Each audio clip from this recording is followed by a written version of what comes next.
lalitare ɓiɓɓe fulɓe andu diine maɗa fedde heblo sukaɓe afrique takkusana yoni to lappol palol dande maayo ngol rewayi worgo mayila gambi bafata dinguirayi fallemma kon waktu yoni ha to ñoro jombu ko kame masina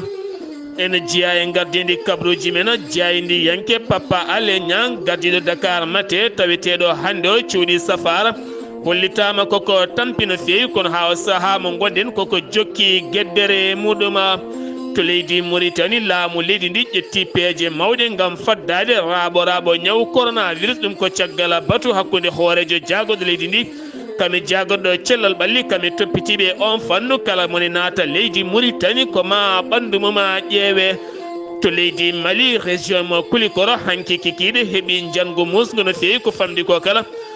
yimɓe nayo mbasi hen pittali mumen to leydi Côte d'Ivoire suka walla mbiyen to leydi Guinée suka Guinée najo mbiyeteɗo Ahmed gurnoɗo toon to Algérie arti e haltude caɗele ɗe wurno ɗo Algérie taweteɗo hande to Agadir no yiiɗi artude to Conakry ne ronki dañde lawola to leydi Burkina Faso kene tolno e nogas e jeetati fittandu tawane wara ñande capantati goho lewru mayduɗo hen nandu wi Daouda Diallo tuma hen ko ɓen wañoɓe hinde dosso en kabruji men mana en ha to Côte d'Ivoire ma en jaaha to Ghana Éthiopie Malawi Cameroun kame joolama jaɓeri musidɓe tedduɓe woto goɗɗe joni jañoɗena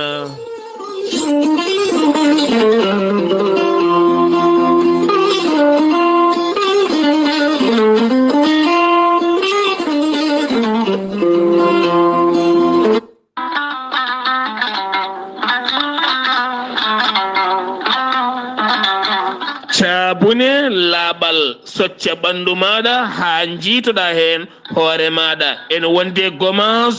moƴƴo laɓɓinowo nguru ɓandu ha jiiɗa hoore maɗa an joguiɗo tasuji e ɓandu muɗum laamlaame baaye puƴe jokkodire cabune laaɓal e lallitare joni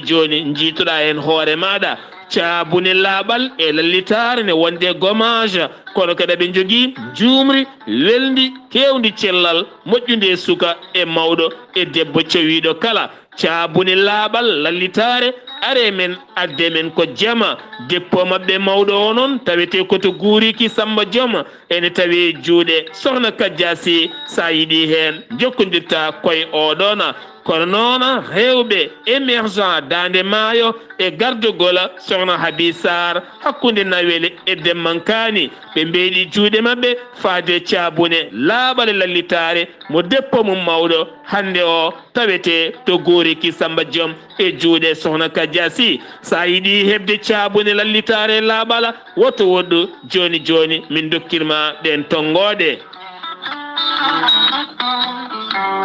so tawi koto guuriki gonɗa jokkodirta koye Sokhna Kadiasi mbatta ko 77 509 45 84 so tawi noon ko gardiɗo rewɓe émergent dande maayo woni Sokhna Habi Saar mbatta ko 77 507 30 93 so tawi noon gonɗa koton cuuɗi meɗen nawela jokkodirta koye Rougui Sarr mbatta ko 77 517 25 78 so tawi gonɗa koto demmankani jokkodirta koye Boy Soumare 77 902 00 04 so tawi gonɗa koto Galoya Sokhna Aissata Touré 77 218 09 98 so tawi koto Mauritanie gonɗa e Sénégal e nokkuji ɗi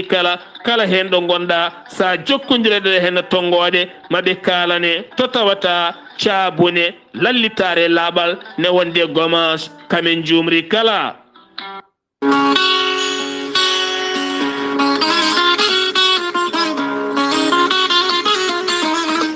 ceerno Djibisi ko wittiyanke leɗɗe safriyanke safruji fina tawa ceerno Djibisi joom lasarari laaɓaɗo ƴewgal sarukimo indema e inde nene ma wo haalanma kala caɗele ma ha cikka elle ko onon gondi ceerno jibisi joom istijab laaɓoɗo kuɗola guittowo humre to banggue dañala kono ne kadi cattoraɗo dewle joguiɗo caɗele kayitaji guilay ɗanle ha tente on jeeyowo kala ceerno jibisi ne witti leɗɗe cafroje ko fate banggue kiis fibrom dogam cité kono ne kadi gonduɗo e erni e morita ha tenti noon on joguiɗo cholestérol kan yoga e ñabboji cuuɗotoɗe nder ɓalli joguiɗo caɗele goragu jawɗo yiitade hoore mum donkuɗo ɓesnude sa jokkodire ceerno jibisi mawo haalani hen ko laaɓi ceerno jibisi ne jogui leɗɗe e fannuji tati hen lekki gooti ene safra kene tolno e sappo e tati rafi lekki gotkiki ene safra kene tolno e sappo e jeetati ha jeenayi rafi so tawi noon koye fannu tataɓijo o waddete koye gawri samme walla ni gawri suuna sa waɗi no wiiri ni ma yiito hen hoore maɗa safranma ha sappo e jeenayi rafi kala ceerno jibisi holto tawete hande omo tawe to ɓernde Fuuta woni Wourossogui yaltirde Wourossogui faade ogo sara guenale Wourossogui ɗo ko ɗon ceerno jibisi tawete so tawi noon koye fannu ƴewgal ko fate banggue listihar ceerno jibisi kala gonɗo e nder leyɗele ñamoje franc CFA joɓata ko temedde nayyi mbuuɗu ɗum ne kadi mbaɗata ko weef walla ni orange money so tawi noon gonɗa koye leydi Mauritanie ko ujunere uguya kala mo wonani eɗeɗe hen leyɗele ceerno jibisi ene yarliti ƴewande joomuma sa yiiɗi jokkodirde ceerno jibisi ha mbawa neldudemo o ƴewanma listihar maɗa mbatta ko 77 653 03 67 so tawi noon ko numéro makko appel mbatta ko 78 163 24 82 so tawi noon ko numéro makko WhatsApp leydi Mauritanie 00222 47 22 80 84 so tawi noon koto noksoɗa base makko ene tawe to nette ka woni ɗon ko musidɗo makko ceerno Alassane Sy mbatta ko 36 62 04 99 walla mbaɗa 48 10 00 13 musidɓe tedduɓe mbadden dando faade ceerno jibisi safriyanke ngana kettode kaburuji mon e ɗemngal pulaar Afrique, Asie, Europe, Amérique, Moyen-Orient, Océanie. Jam nyalle mon musidɓe tedduɓe mawbaare tati siilo hitande ujune ɗiɗi e nogase tati yonti kumpital mine ɗemngal pulaar ɗo yeeso haalirde he ko musidɗo mon giɗo mon sehil mon Sar Abdullaahi Saar to karallagal Weltare TV ha mbawon larde nate mon ɓossoje ko musidɗo mon Saydou Abouba collectif suñu milliard ɓe dañi joɗodade hande o e Amadou Ba hoorejo jagoɗo leydi ndi ngam kaldigal ɓen noon ko seppunoɓe ñande capantati lewru manduɗo henna ndu ɗum ko caggal nde cour de compte yaltini wonande koppareje kaptorɗe ñaw biyeteɗo covid-19 caggal nde dirtina e wiide wonande oɗon cour ɗum jeeyi sababu ɓen on ɓe ɗum jeeyi sababu on collectif wiiɓe milliard uji amen yo gartu ko ɗum tan min cohli nden jonde noon en keɓani hen taw haydara ma en gartoy hen so tawi en keeɓi ko ɓuuri hen labde nde tawno ko ɗum woni hande yoga e jaydeli ko jardata taw e nder a jaydeli mumena kungela misra kungela misra Medina ɓeɗo hen hanki ceppi caggal nde mbaari bolola hakkunde Dakar e Tamba ngam hollirde ɓe caɗele mawɗe ɗe ɓe guuri ɗon kamɓe noon ɓe gulliti ko wannide ɗon keeci mbabba nde tawno otoji kewɗi ndewata ɗon kene doga dogdu sattudu no feewi jeeyi sababu sukaɓe hewɓe otoji ne pere ɗumen hen ne dañi hen caɗele yiddeɓe ɗon ko wannede dodan woni keeci mbabba beele so tawi otoji ɗi gaɗi ɗon ne mbawa yadude seesa ɓe mbaari kene wona capantati kilométre ɗo fas hakkunde muɗum e kungela yiddeɓe ko laamu ngu ne nottoto ɗum ko hanki tugganma 8 heures ha faynma 20 heures ɓe kolliti so tawi nottaka hande o kadi koɓe jokkoɓe haɓe ɓuura rende cellal kame pittali mabɓe kala to wuuro Touba khalifa général o caggal nde yamiri nden kay kisal wuuro Touba balɗe ɗiɗi ɗi police kame gendarme naate nder ɓernde wuuro ngo ngam hincude ɗuma ƴewde gueɗe guyka e gueɗe goɗɗe kala kame candala gala dañi noon worɓe e hewɓe nangaɓe kowona ɗum ko noon police holliti fawi juuɗe mum e carboni goto walla mbiyen carbini goto mo ganduɗa carbini air goto ne waɗi ken wona 50 cartouche taw kadi ko plom taw ko kure kewɗe ɓe nangui toon kene tolno e fitilaji jondi nonne kadi pistole ɓe nangui ɗum to jeere nde Touba on kadi jeeɗiɗum o wiyama teɓ ɗum ko caggal nde guyka hewka kame viol e wargoji teska e wuuro Touba ha to Mbacké ko taari ɗum kala ɗum jeeyi sababu khalifa o yamiri yo nden kay kisal ɓeydina ɗum jeeyi sababu noon police diine mo wuuro Touba yowa hawɗo hen opération wawa gasde tawa opération ko fati banggue nden kay kisal leydi ndi Sénégal police tambiɓe wonande oɗon fannu woni Manjibo ley hankinde o bisma e jayde o holliti hitande ujunaji ɗiɗi e nogas e goho walla min hitande ujunaji ɗiɗi e nogas e ɗiɗi walla hitande ujunaji ɗiɗi e nogas e goho e nder direction ngaji nationaux ji taw kadi police kala ko nangano e nder nden hitande waɗa déféré kala ko nogas e ɗiɗi ujunere temedde jeetate capanɗe jeeɗiɗi e joyyi hen capanɗe jeeyo e jeenayo ko hoɓɓe so tawi noon ko hitande mayde ɗo nde tan woni 2022 e lema wi ɓuuri ko nanga ko saabu holliti ko nder direction goto tan kene tolno e ujunaje jeetato e temedde nayo e capanɗe joyi e nayo ɗum koye nder direction goto nde to limore nde 2021 koye nder direction ngaji leydi ndi kala wonno nogas e jeetati eko fawi ujunere kono ɗo koye direction goto tan woni ujunaje jeetato e temenayi capanɗe joyi e nayya woni ko nanga ɓenina hen ujunere walla mbiyen ujunere e temedde jeenayi e nayya ɗum nanguira ko cyber criminel waɗoɓe jamfaji e funtiji wurɓe e nder réseau soso Kermassar ko nigérianaɓe tato mbiya toon teeb hen nayo dogui no jiile jeeyi sababu dogde ɓen ko yiilede caggal nde ɓe gudditi toon galle gam waddeɓe toon cyber criminel mabɓe caggal nde ɓe gudditi hello Facebook ɓe mbaɗi hen koye mabɓe koɓe koninkoɓe Amérique nelaɓe toon to leydi Syrie kono kadi aɓe tambo nden kay kisal gam funtude yimɓe kame koninkoɓe mawɓe no fewi ordinateur uji jeenayyi kame 6 wifi woni ko tetta toon ɓen tata noon ne tawe garde à vue heddiɓe ne jiile suwa taw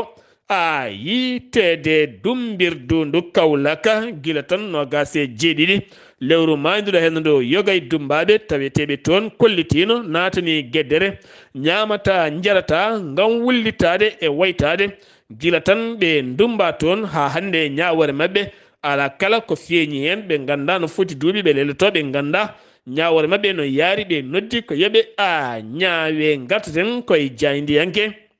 woni Papa Alé Niang jaydiyanke Dakar matin mo ganduɗa nangaɗo tawitonoɗe cuuɗi neɓɓi kono kadi gila tan 14 walla mbiyana gueno woni joni balɗe 14 natan ɗo gueddere ñamata yarata gam hollirde wonande ko nanguira ko kala ko cakan wona hen kala ko rewi lawola oɗo sa noon hollitama koye tampere mawde no fewi ko wayno Jamra ma Makhtar Gueye en kala erima nde o ñamata walla o faabe ko ɓuuri yawde presque kewɗo kañumne erima moɓodiral kame pelle goɗɗe kala beele o wawa accitede hewɓe en kolliti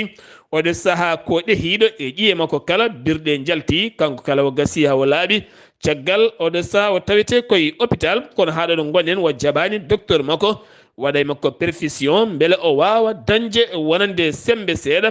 hewɓe noon erima horejo leydi ndi nde o accitte ko ɓuuri hen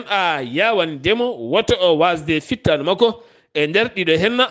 cuuɗi niɓɓi jeheten ko ha ton to Ziguinchor taw yin toon musidɗo men Amadou Ishaqa Kebe. Assalamu aleykum wa rahmatullah. wa aleykum salam wa rahmatullahi taala wa barakatuh. Sar Abdullaahi Saar a salmitama e denndangal hettoɓe Weltare TV kabaruji gaɗanɗen ɗo e nder Ziguinchor. maire Ousmane Sonko de wonko haali o wi cokoyede Papa Alé Niang o wi ɗum ɗo de juuti goho ɗiɗi Papa Alé Niang woni koye grève ñamata yarata ɗum noon o yamiri yo yimɓeɓe yoɓe jippo e laabi ɓe mbaɗa marche beele eɓe jottanamo hujja makko o wawa yaltude ko ɓuuri yawde yaccade ɗum noon ina wayno autorité ji leydi ndi kamɓe droit de l'homme kamɓe foof ɓe kaali ɓe mbi ɗum ɗo de kaɗo haala kadi moƴƴani saabu so yamiri sukaɓe ɓe mbaɗi ina wayno mayɓe kadi keewat ɗum noon sukaaɓe ɓe kaaɗata tan e marché ɗum noon o ɓuri joofaade ko yo waɗe e Dakar e Ziguinchor so tawi eɗum mima ɗon en jehii to e nder frontiére hakkunde Guinée Bissau e Sénégal wuro wiyetego Diat ina wayno wuro ngo hoɗi hen ko temedde ɗiɗo neɗɗo ina wayno wonko kewi toon de hanki holko kewi gorko goto mataw o dañi ko o nawliri o ɓe liggoto koye projet Canada en to e nder Sédhiou kono noon nden o arti o haalani debbo o hicci hanki o dañi debbo goɗɗo ɓe leli jamma hanki tan debbo o wulni ndiyam ha wuli nebam yuppi e nufuru ndu ɗon tan o hawre ladial omo yara kanko gorko o duuɓi 27 kanko debbo ɗum yara duuɓi 27 gorko ne yara duuɓi 56 ɓe dañi ɓiɓɓe jiiɗiɗo ina wayno ko ɗum woni ko kewi toon hanki so tawi en garti ɗo eaux et sofral kamɓene dey ɓe duñi jungo e poche ɓe balliti holɗum jangguinoɓe holɗum élevage Qur'ana almuɓe Qur'ana ɓe balliti ɗumen ko fewte batte gila e comci ha e fofonde wonno jangol ngol ne heewi ɓe codaniɓe gila e pantaloji ha e piliweruji to diwan Kafountine ɓe balli ma won duuɗe jeeɗiɗi almuɓe ɓe gaddi kadi ration ɓe ballitiɓe en ɗeɗo duuɗe kadi haaɓe mbawa woppude jelari nde wonno ɓuuɓol ngol o natirto ni kamɓe ne ɓe gaddi ballal mabɓe e ɗeɗo jangguirɗi musidɗo mon Amadou Issa Keɓe gorko mboto kabaruji ɗo fuɗɗo radio Zik FM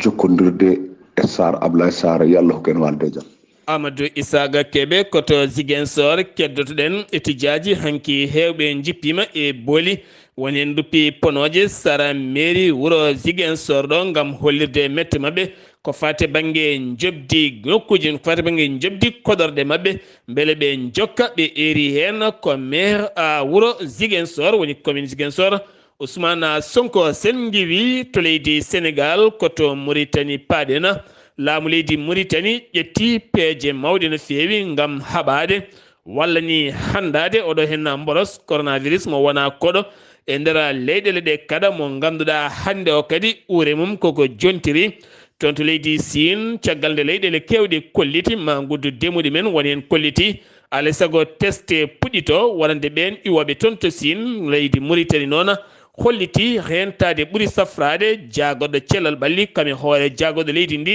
e tambiɓe cellal ɓalli e oɗon fannu kala ɓe mbati gam yurnitade ƴettude peeje mawɗe kanko jagoɗo o erima wonande directeur uji tambiɓe hôpitaux ji kame ɓen tambiɓe nden kay kisal keeri leydi Mauritanie kala nde ɓeydata darde guila ƴewtade ɓe natoɓe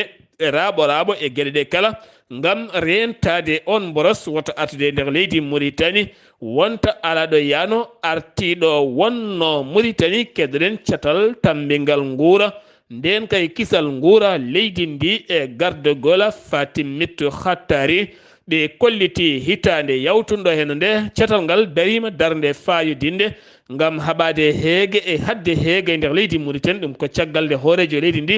ƴetti pellital manggal no feewi gam ngal ɗo henna catal e kala saha wawa rokkirde guura e nder leydi Mauritanie kame nokkuji goɗɗi kala équipe médical saoudienne arɓe tan kene wona joni ke balɗe 15 ne tawe e nder hôpitaux ji ɗi leydi Mauritanie noksoɗa e nder opération moɓe puɗɗi wadde temedere 114 neɗɗo taw ko gonduɗo e katraka fuɗɗima dañde hen aafiya muɗum joguiɓe ñaw to banggue karƴaga kañumenne mbawi safrede hen taw ɓe gaari koye mbadi pelle ɗiɗi hen fedde wotere tawete koto hôpital Cheikh Zayed ɓe kolliti ɗum kala koye ballal roi Salman mo leydi Arabie Saoudite ngal yiiɗi waɗande wonande ɓesguji leydi Mauritanie naɓe ha mbawa safrade keddoɗen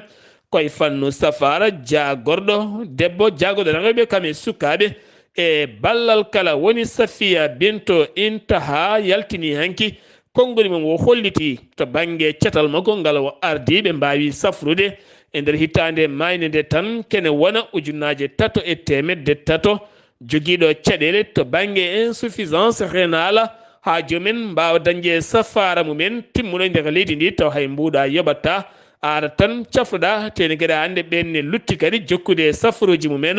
o holliti ɗum kala koye mbadi wallide ɓiɓɓe leydi ndi ha ɓuura dañde jaam riwaɓe e golle mumen taw koye société enera kamɓene hankiɓe moɓodiri yeeso bâtiment jagorɗo yangara woni transport ngam erade mawɗo leydi ndi gila tan ɓe ndiwa e golle mabɓe ha hande ala kala koɓe totta e foddeli mabɓe ɓe erima mawɗo leydi ndi ɗe gueɗe kala ko lelɗe aɓe tampi koɓe joomen rewɓe kame sukaɓe kala kono haɗo ɗo gonɗen ala kala ko feeñiniɓe ɓe erima noon so tawi ala ko gasi kamɓene koɓe natanoɓe gueddere ɓe jarata atay ni zirika ni tew ni liɗɗi haydara ko natata kunnude mabɓe so wona fodde mabɓe ɓe totte ha timma suudu sardiyeji no leydi Mauritanie waɗi hanki lulde mum adide taw koye hitande 2023 ɓe garti e yurnitade toɓɓe tati ɗen toɓɓe tati ne hen toɓɓere wotere ko fati banggue pine ganni conce kala oɗo saha taw koye ñeñal hakkude mabɓe jagorɗo to banggue pinala e ñeñala ɗen gueɗe nde ɓuurata wawde ƴellitede hene taƴene sarɗi mum timmuɗo taw kadi on sarɗine wawa tigui yurnta ɗum UNESCO ha ɗum wawa jeeyede e patrimoine mondial heptine e nder leydi Mauritanie kam e leyɗele windere ɗe kala jagorɗo cellal ɓalli mo leydi Mauritanie wo arti e hitande yawtunde wonande accident ji baɗɗi e nder leydi Mauritanie e ballal cetal ngal ɓe darni ngam safrude ɓen wadde accident ji taw he mbuɗa yoɓani guila e ambulance arde ƴettuma nawma guila to banggue réanimation ha mbatta fofde e safrede kala wo arti e limore wonande ko laamu ngu walliti ha ɓen ɓiɓɓe gendi leydi ndi mbawi safrade e dow jaam e cellal e kisala gardiɗo landara bata woni Sada Wuldo Walida holliti metti mum mawɗe no feewi ɗum ko caggal nde landa mabɓe haɗa nadde wuuro Rosso kanko e gonnoɗo hoorejo leydi Mauritanie kono kadi o holliti to ñiɓirde landa mabɓe police haɗi wonande leɗɗe makko ɗe wowyerde kala saha yettademo o holliti leydi Mauritanie wona leydi potala ni ko wiyete démocratie o ñiŋi no feewi nguɗo hen laamu joni nguɗo hen ngu caggal no laamori leydi ndi ni wona ni hen ndolndolagu a moƴƴani jagorɗo Mauritanie ko fate banggue jangde towde o holliti darde hakkude makko e ambassadeur mo leydi Russie wonande leydi Russie rokkiri kene tolno e 50 bourse étudiant ji Mauritanie naɓe jokkoyoɓe jangde mumen to université mo Moscou e hitande 2022-2023 alakhbar ɓe kolliti wonande ko laana yuwi hanki o taw koye takko maaje ɗe Nouadhibou caggal nde maayo ngo finni kan laana noon jeeɗiɗo awoɓe ne gonno hen kono haɗo ɗo gonɗen ɓe cuwa taw yiitede kono marine leydi ndi national ne jokki yiiladeɓe kono ɓe cuwa taw a yiitede sen giwi to leydi Mauritanie ko to leydi Mali paaɗena hanki région Kulikoro wuli diaw ɗum koye poste de eau et de forêt ɗum koto poste de eau et forêt ɗum noon koye nokku mo mbiyata Kassala nokku mbiyata Kassela nokku mo mbiyata Kassela taw kadi woɗɗani Bamako no feewi ko worɓe joguitiɓe pettini toon otoji kewɗi a cumi hen yimɓe nayo mbasi hen pittal men hen ɗiɗo ko jambour en ɗiɗo ɓe ko joguiɓe nden kay kisal diƴƴe ladde kame leɗɗe kala jangu wongu ngu waɗi koye nokku biyeteɗo waɗi koye nokku biyeteɗo maraka ngu kene wona kiloji 6 hakkude Bamako otoji kewɗi noon dañi bonde hen yimiyanke goto woni nalanke goto biyeteɗo Mugle koyte kañum ne yaltini konngol holliti kikiɗe hanki o bis mabɓe yanama e lawola kitta woni chauffeur dongnanno dañi gagnede hen kono ɗum ko kala koɓe joguino ɓafta haalaɓa nawa wonande en second tonne kadi koye auto goto transport mbaɗo hakkude commune e commune sara wuro wiyetego Koɓe ko ɗonne kadi yana kene wona 50 kilométre gawo neɗɗo goto waasi hen fittande muɗum ɓenne kadi on oto kala koɓe joguino nawa haalaɓi ha wiccara hewɓe ɗaminoma e discours colonel Assimi Goïta ñande jamma asende maw siftor wonande ɓen koninkoɓe ɓe leydi Côte d'Ivoire capanɗe nayo e jeegomo kono o siftorani ɓe ni hewɓe ɗaminoma sifande jaam sifande hakkude leyɗele ɗiɗe le ma addu jaam wonande so tawi ɓen ɗaccitama kono haɗo ɗo gonɗen ala taw ko gasi hen haydara cité askiya tonne kadi ko opérateur économique biteɗo Abdullaahi Adama ɓuɗo andirede Gireka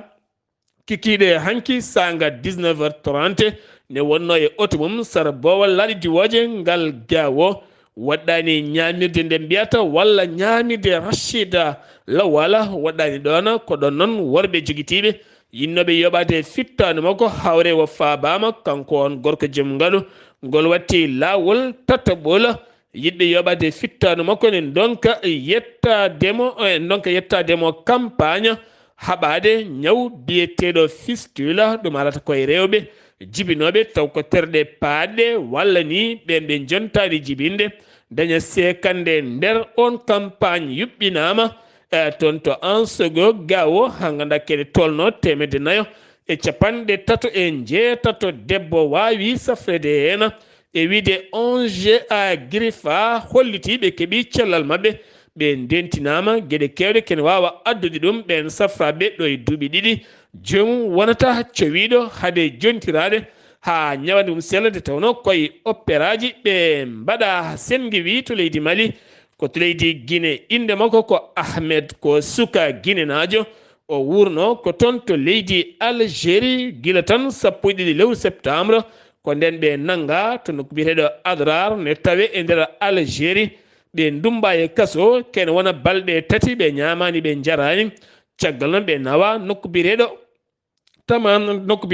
tama raseta toon ɓe nawa waktuji tati ɓe mbaɗa e camion mawɗo rewɓe e sukaɓe worɓe kala jolniɓe hen ko koninkoɓe dadiɓe leydi Algérie nawiɓe haaɓe jetti 15 kilométre e wuro wiyetego Aswaka ne tawe Niger ɗon ɓen beddiɓe gayniɓe kuure dow beela ɓe kuula ɗaccidaniɓe haydara kene wona waktuji 12 ɓe pi koyngal haaɓe jetti Asmaka ngoɗon wuuro ɓe tawi ɗon kene wona temedde nayo neɗɗo goɗɗo giwɗo Algérie ene juuki ɗon ɓe tawi ɗon yimɓe wadde ɗon duuɓi 10 ne donki ɓennude en donki hodde e ballal cetal ɓen joƴƴinaɓe ɗon OIM ko ɓen tan ñammintaɓe seeɗa cafraɓe hen ko ɗon noon o dañi iwde hawa yettoyi Arlet o fayi to Agadira guilden noon ha hande o mo tawi to Agadira o tawi ɗon kadi Afrique naɓe ɓaleɓe hewɓe iwɓe yoga e leyɗele ɓene tampi ɓene pooƴi ɓene ñawi ala kala ko mbawani koye mumen oɗo saha kanko yidde makko tan ko artude leydi makko to Guinée Conakry kala ko dañi o nanga hen ko Ahmed holliti nde ɗon a windande leydi Guinée waasi jaydiyanke mum gana keptinaɗo dawriyanke jaydiyanke chroniqueur taw ko Haddaf taw ko Ahmed Koroma wonande jayde leydi Guinée kala kolliri sunare mumen jayde Weltare TV ne renda sunare e makko sengi wi to leydi Guinée koto Burkina Faso paɗena no gase jeetati fittando yitane warane ubba ɗum ko jamma asen ne jofi aleta sara wuro wiyetego noon ɗum noon koye nder promesse mo kossi ngoɗon wuro wi porte parole Jean Emmanuel Ouedraogo taw ko porte parole gouvernement o tuuma hen ko VDP woni dosso en taw ko wañoɓe wi noon ko Daouda Diallo goto e gadiɗo CISC taw ko nuhun legal ngoɗon wuro ɓe naati hen fulɓe hewɓe taweteɓe yoga e leyɗe ɓe nanggui ɗumen guila e rewɓe ha e sukaɓe ɓe mbari ɗumen wargoji bonɗi no fewi ɓe gubbi ɗumen oɗo saha noon société civile o hoore mum holliti hen metti mum no fewi yo loskoji luggi ɓurde luggidde mbaɗe hena to Burkina Faso keddotoɗen tekkere ne luuɓa no fewi hakkude laamu ngu Burkina Faso kame laamu leydi France ɗum ko hanki o caggal nde autorité leydi Burkina Faso eri ambassadeur mo leydi France taweteɗo to Ouagadougou nde yaltata leydi mabɓe caggal wasde nandiral e pamodiral e ñiŋoje walla konguɗi ƴagguɗi notoriɗi inde famɗinde yaltude e hunuko oɗon ambassadeur mo leydi France taweteɗo to Ouagadougou nde yaltata leydi mabɓe ko ɓuuri yawde to Côte d'Ivoire directeur uji tati woni yowaɓe taw ko directeur uji télé RTI télé national leydi ndi woni directeur tambiɗo ko fati banggue programme télé o woni madame habiba dembele on tambi kala ko fati banggue technique goɗɗone kañumne tambi woni dala jaba gate kañum tambi kala ko fati banggue programme jaltingol koɓe tato kamɓe ɓen directeur uji kamɓe kala ɓe jowama haadi o sa jeeyi sababu yowe deɓe ko ñande 2 janvier ɓe ponno yaltinde ko discours jamma 31 décembre discours hoorejo lendi woni Alassane Dramane Ouattara ɓe juumi ɓe jaltini discours makko 6 août 2022 discours mo wanno faade manditare leydi ndi ngam wasdeɓe ɗoftade golle mabɓe jeeyi sababu ɓe jowa hen police nationale leydi ndi yaltini wonande cimtol accident ji 2022 ɓe koliti kene tolno e 17 ujunere accident ɓe binditi ɗuma e nder limore raɓɓere tan kene tolno e 190 neɗɗo wasi fittande mum taw kadi koye accident ji e nder leydi ndi kala to leydi Ghana catal tambingal ko fati banggue haɓade mboros mo coronavirus jagorɗo celal ɓalli muma kame ɓen toppitiɓe ko fati banggue on fannu kala ɓe mbati ngam yurnitade wonande laaɗi giwoje to leydi Chine faade toon to leydi Ghana kala nde ƴewdete ko wala ɗum ko raaɓo leydi ndi hade leydi ndi artude e caɗele teskaɗe to Éthiopie commission woni catal kam woni darna ngam yurnitade caɗele hoɓel mo tiggere ittude armeji ɓe ɓen joguiti tettude ɗin armeji kala ɗi duppe wonande ɓen sukkaɓe joguitiɓe armeji taw koye mbadi wonnode hobaliyon nde gartitte e hebloji ngaɗuɗi daña mecce moƴƴe wawɓe artirede e armée nationale leydi ndi garta e armée leydi ndi foof ko beele leydi ndi ene wona e jaam to Malawi ko épidémie choléra ko ɗum woni ko ari toon guila 2022 ha ɗo 2023 naati ɗo kene tolno e 150 neɗɗo mbasi hen pittade men école aji guddi ha tata ɓuuru lewru e nder ndeɗo hen hittande Cameroun gendarmerie nationale fawi juuɗe mum e usine pewno boisson taw boisson ko fo wona boisson moƴƴo ko sukara tan kame produit ji goɗɗi mbaɗata to nokku bireɗo Obola woɗɗani yawunde no fewi hollitama ɗeɗo gueɗe kala saha ene jiite e nder leydi ndi Cameroun to joolam jabiri leydi Russie lawɗi ni holliti jagorɗo muɗuma holliti wonande fiyande hanki mawde nde Ukraine waɗi e nder leydi Russie yoɓima kene tolno e 63 fittandu koninkoɓe mabɓe ko noon leydi Ukraine wiyani noon leydi Ukraine wi ko yooɓi fittandu koninkoɓe ko ene gasa taw wonoyi 400 koninke kono leydi Russie yeddi ɗuma ɓe koliti ko 63 wonande koninke koɓe joɓana pittali men to enɗo ko fitinaji mawɗi mbaɗi toon hakkude leñola endu en eɓe gandi endu ko leñol taw ko rewɓe diineji jeygue e goɗɗuma hakkude mabɓe chrétien en haare bonde waɗi to nokku bireɗo sagas gara ha ganduɗa hewɓe mbasi hen pittali men taw ko chrétien en hewɓe jaltinama galleji men molto yima yoga e cuuɗi Isa iyankoɓe ɗum ko ñande goo ha ɗiɗi ñalawma hanki o laamu ngu neldi toon armé jonɗo ngam wawde fabade taweteɓe toon hakkude Israël e Palestine tekkere nana ɓeydo surkude ɗum ko caggal ñalawma hande o jagorɗo ndenka mo leydi Israël woni Itmar Ben Guri nde wi waɗata jillu mum to Bowal muske woni juma Al-Aqsa eɗen gandi ɗon ko poɗodiral manggal woni ɗon Al-Aqsa ko julɓe jeeyi dingiral ngal o wi jeyɗon ko juif en woni judaïsme en ko ɓen jeeyi oɗon nokku ko tampo mabɓe ɗo ɓe ndewata Allah ɗum noon kanko on jagorɗo o yahat toon Israël walla mbiyen Palestine Hamas hollitino hen mette mum no fewi o holliti ɓen mbawa hulɓindemo o yilloto toon tene koyɗe makko jaɓɓat toon o yeehi toon mo jogui drapeau wonande leydi Israël mo wonde sete timmuɗo kame garde koruji makko kono noon Palestine ɓe Hamas kolliti ɗum ɗo hen firti tan ɓe goni koye guijade walla ni ɓe goni koye segnorde walla ɗum koye toñangue manggue jeeya ɗum ko subaka hande o to Iran fuɗɗitima campagne police yurnittoɓe rewɓe ɓe murnotako to banggue hijab mumen ɗum ko caggal seppoji gulɗi jaw baɗɗi toon ɗum ko caggal mayde mahasa amina suko debbo étudiant mo murnanoki wattidi to police yani koma wattidi mayde seppoji caabiɗi mayɗeli kewɗi ko on police fuɗɗiti wattude wadde wittoji mum holɓen rewɓe ɓe piilaki walla ɓe murnaki e nder leydi ndi musidɓe tedduɓe ɗum ɗo hen wonno kabaruji garaɗen kikiɗe hande o ɗo yeeso haalirde he ko musidɗo moon guiɗo moon sehil moon Sar Abdullaahi Saar kettimalaki jaam yo jaam Allah hiranena